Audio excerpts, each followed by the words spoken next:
मेरे ख्याल में अगर कोई बुराई है, कोई मसला है या कोई भी आंसर है, उसके ऊपर बात तो होनी चाहिए। उस बात का तरीका क्या होना चाहिए, उस बात से हमें खुद एक एहतसाबी करके ये सोच लेना चाहिए कि हमारी राय से या हमारी गुफ्तगू से उसके ऊपर असर क्या पड़ेगा। अगर एक अच्छी चीज़ है तो उसको बढ़ावा देने की जिम्मेदारी भी हमारी ऊपर है। अच्छा आर्ट वही है जो कंफर्टेबल लोगों को अनकंफर्टेबल कर दे और अनकंफर्टेबल लोगों को कंफर्टेबल कर दे।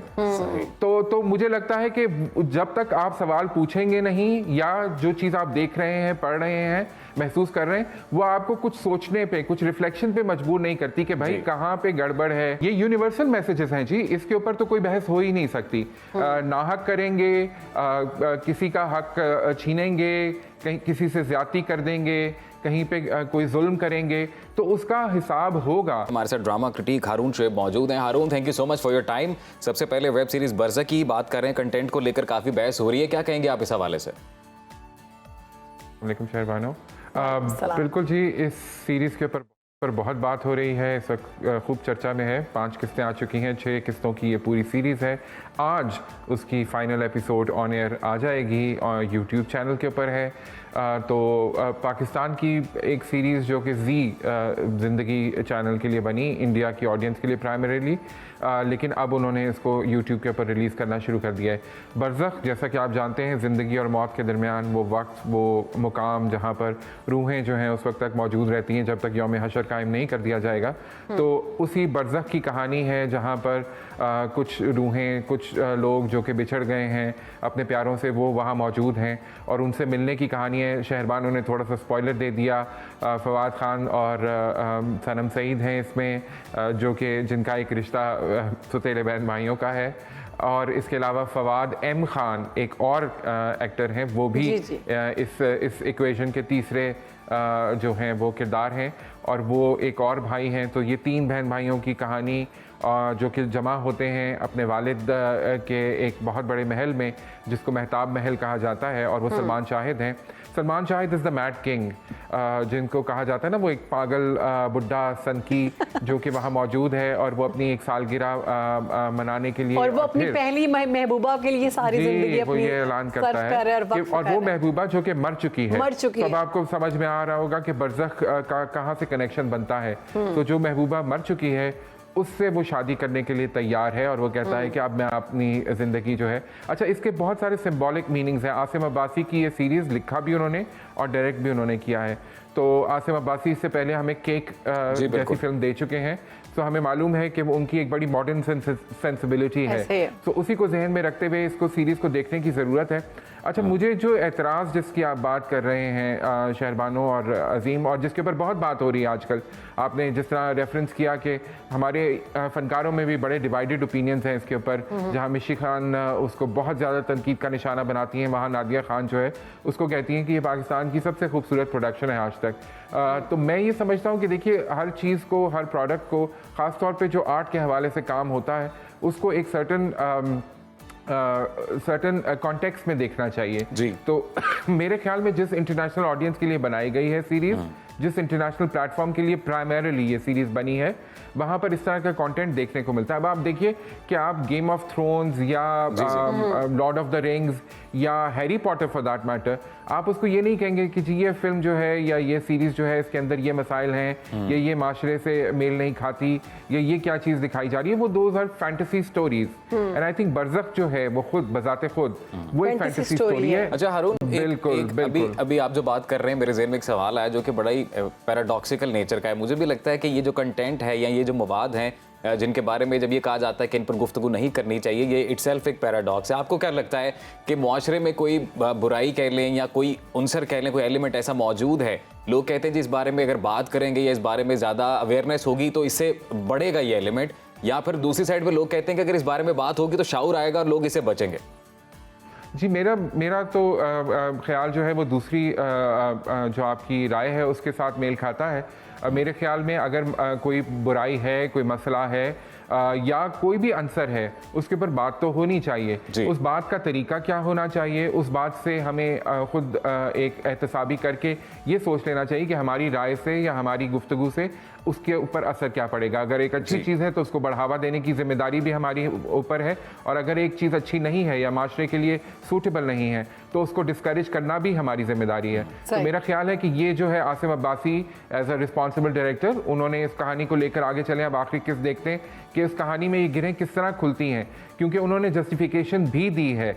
हर कैरेक्टर जो कि माशरे के इक़दार से बाहर निकला हुआ नज़र आता है हमें सीरीज़ में, उसकी एक बैक स्टोरी है, उसकी वजह बताई गई है कि वो क्यों इस तरह है। तो आई थिंक वो हम बहैसियत माशरा अगर थोड़ा सा इस बहस व तकरार से हट के उन मोटिव्स के ऊपर या उन वजूहात के ऊपर गौर करने की कोशिश करें कि अगर माशरे में बिगाड़ आता है तो किस वजह से आता है, तो शायद हम कोई हल निकालने की तरफ अरुण, आपको अदाकारी कैसी लगी इसमें? हमारे एक्टर्स की बड़े अरसे बाद फवाद खान नजर आ रहे हैं और इंडिया में एक बड़ी डिमांड है उनकी। अच्छा, अब फवाद खान का प्रॉब्लम यह है कि फवाद खान की अदाकारी देखने का मौका नहीं मिलता, क्योंकि फवाद खान माशाल्लाह खुद इतने खूबसूरत हैं कि उनको स्क्रीन के ऊपर वैसे ही देख के मज़ा आ रहा होता है। लेकिन यहाँ पर फवाद खान की अदाकारी वैसे भी मुझे लगा है हारून थोड़ी कम है, बाबा जी जो हैं वो ज़्यादा नज़र आ रहे हैं। खैर, सलमान शाहिद ने तो बिल्कुल यूर राइट कि उन्होंने बिल्कुल घेरा हुआ है सब पूरी स्क्रीन को, जिस तरह वो भरते हैं। अच्छा, उसमें हम जो है वो खुशहाल को ना भूलें, खुशहाल जिन्होंने उनकी जवानी का किरदार अदा किया, कुछ ही सीन हैं उनके, लेकिन खुशहाल ने भी बड़ा इम्पैक्टफुल वो अपना ओपनिंग सीक्वेंस जो है वो, जिसके ऊपर बहुत ज़्यादा बात हो रही है मुख्तलिफ वजूहात की बिना पे, वो बहुत अच्छा था। फिर उसके बाद सलमान शाहिद उसका किरदार को बहुत खूबसूरती से लेके चल रहे हैं। सनम सईद बहुत खूबसूरत अपने किरदार में है, उसके अंदर मिस्ट्री भी है, उसके अंदर थोड़ा सा एंगर भी है, उसके अंदर एक पेंट अप एनर्जी है। तो मुझे लगता है कि सनम ने भी बहुत अच्छी तरह किरदार निभाया। इसमें सबसे ज़्यादा नापसंद जो की जा रही है बात, वो हम जिन्स परस्ती है। मतलब आप देख रहे हैं कि वो दो बॉयज़ हैं और वो सारा कुछ दिखाया जा रहा है किस तरह वो एक दूसरे से अट्रैक्ट हो रहे हैं। ना तो हमारा दीन इस चीज़ को एक्सेप्ट करता है, ना हमारा कल्चर इसको एक्सेप्ट करता है, और यही चीज़ें हैं जिनके बारे में कहा जा रहा है कि बढ़ाई ना जाएं ताकि बच्चों तक ये बातें ना पहुँचें। लेकिन इस तरह जी शहरबानो, देखिए, बच्चों को तो ड्रामे देखने ही नहीं चाहिए। मेरा ख्याल है कि ये तो हमारे माशरे में एक बड़ी गलत रिवायत है कि बच्चे साढ़े 8 बजे का बैठ के ड्रामा माँ बाप के साथ देख रहे होते हैं। दुनिया में कहीं नहीं होता। तो बच्चों को तो ड्रामा देखना की इजाज़त होनी ही नहीं चाहिए। लेकिन ये कहने के बाद मैं ये कहूँगा कि देखिए, किसी किस्म का ज़मानो मकान जो है वो डिफ़ाइन नहीं किया गया इस स्टोरी में। ये नहीं कहा गया कि ये सब कैरेक्टर्स नेसेसरली मुसलमान हैं, ये एक इस्लामी माशरा है। उसके अंदर जिस तरह की रसूम व रिवाज दिखाई जा रही हैं, जिस तरह रूहों से ताल्लुक़ बनाया जा रहा है, जिस तरह का जादू टोना दिस एंड दैट, वो सारा जो है वो किसी मुसलमान माशरे से मेल नहीं खाता। जिस तरह से पूजा जा रहा है, जिस तरह से उसके ऊपर चीज़ें चढ़ाई जा रही है। बिल्कुल। तो मुझे नहीं समझ में आ रही कि लोग क्यों ये सोच रहे हैं कि ये एक मुसलमान माशरे में ये दिखाया जा रहा है या वो दिखाया जा रहा है। ये कहानी एक फैंटेसी लैंड की कहानी है, एक ऐसे इलाके की कहानी है जो पाकिस्तान नहीं है, जो शायद परियों का कोई कोहकाफ है या और अरुण, आपको ये भी लगता है कि मसला ये है कि आर्ट को आर्ट के तौर पर नहीं लिया जा रहा? जी बिल्कुल बिल्कुल, मैं इस बात से बहुत एग्री करता हूँ। और मेरी एक बड़ी, मैं अजीम एक कोटेशन अक्सर जो है वो दोहराता हूँ, और मैं दोबारा एक दफ़ा कहना चाहूँगा कि अच्छा आर्ट वही है जो कंफर्टेबल लोगों को अनकंफर्टेबल कर दे और अनकंफर्टेबल लोगों को कंफर्टेबल कर दे। तो मुझे लगता है कि जब तक आप सवाल पूछेंगे नहीं, या जो चीज़ आप देख रहे हैं, पढ़ रहे हैं, महसूस कर रहे हैं, वो आपको कुछ सोचने पे, कुछ रिफ्लेक्शन पे मजबूर नहीं करती कि भाई कहाँ पे गड़बड़ है, या तजस्सुस या किसी किस्म का आपके अंदर इमोशन क्रिएट्स नहीं करती, तो उसका क्या फ़ायदा। अब जो हम सास बहू के ड्रामे देखते चले आ रहे हैं, क्या आसिम को ऐसी ही एक और सीरीज बनाकर जी टीवी को दे देनी चाहिए थी और वो चला देते। शायद हमारी जो आवाम है वो इतना लिबरल और इस तरह की चीजें देखना पसंद नहीं करती, या फिर वो चाहती नहीं कि खुलकर ये चीजें या इन पर बात की जाए। अच्छा, एक चीज आपके साथ ही ऐड कर रहा हूँ। बिल्कुल, आप सवाल जारी रखें। शहरबानो के सवाल के साथ ही बिल्कुल शहरबानो ने ये बात की कि आवाम ये पसंद नहीं करती, लेकिन इसी सवाल का एक और एंगल यही है कि बंदरवाजों में या ड्राइंग रूम में इन्हीं मौजूआत पर ज्यादा बात होती है। और होनी ही चाहिए जी। ये वो बड़े बड़े सवाल हैं जो कि हमारे माशरे को जल्द या बदेर इन सवालों का जवाब देना होगा या इन सवालों का जवाब ढूंढना होगा। तो मेरे ख्याल में बात करने में या बात शुरू करने में कोई हर्ज नहीं है, लेकिन जिस तरह मैंने कहा फिल्म मेकर को भी ये खुद एहतसाबी रखनी चाहिए कि मैंने किस तरह किस पैराए में बात करनी है, कहाँ तक बात करनी है। बच्चों के कुछ सीन हैं इस सीरीज में जो कि मुझे इतने पसंद नहीं आए, मेरे ख्याल में उनकी ज़रूरत नहीं थी। अच्छा, आर्टिस्ट कभी कभी जो है ना शॉक वैल्यू इस्तेमाल करने में कुछ ओवरबोर्ड चले जाते हैं, मुझे लगता है आसिम वहाँ पर कुछ ओवरबोर्ड चले गए। उन सीन्स की ज़रूरत नहीं थी, कहानी के प्लॉट से उनका कोई ख़ास ताल्लुक नहीं था, उन्होंने कुछ ऐड नहीं किया कहानी में। जी मैं समझता हूँ कि फवाद अहम खान जो तीसरे भाई हैं और जो आप हमजिन्स परस्ती के एंगल की बात कर रहे हैं, वो कहानी का एक इंटीग्रल पार्ट था, उसका एक पूरा बैकग्राउंड स्टोरी थी, वो समझ में आता है। लेकिन जो बच्चों के साथ उनको एक्सपोजर दिया गया वो मेरे ख्याल में नामुनासिब था, वो नहीं दिखाना चाहिए। अच्छा, उसमें एक और चीज़ थी कि पॉजिटिविटी जो दिखाई गई वो ये थी कि अगर आप किसी को नाहक उसका कत्ल करते हैं तो आपको उसकी सज़ा भी मिलेगी, आप पर अजाब भी आ सकता है, ये चीज़ भी दिखाई गई कि अजाब उन पर लाया गया।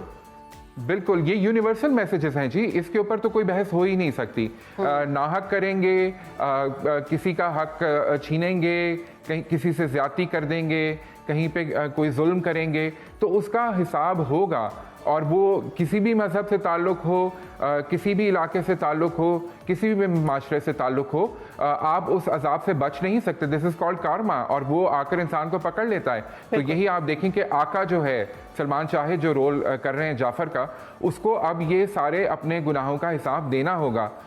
तो और इसी तरह जो इलाके वाले हैं, अभी कहानी खुल रही है, आखिरी किस्त आ गई है, तो अब रेजोल्यूशन होगी। साजिद हसन एक तरफ हैं और सलमान शाहिद दूसरी तरफ, तो हम देखेंगे कि ये दोनों कैरेक्टर्स जो हैं वो जब आमने सामने आते हैं, और दोनों भाई भी हैं, तो जब ये आमने सामने आते हैं और सारी हकीकतें खुलती हैं तो फिर क्या होगा।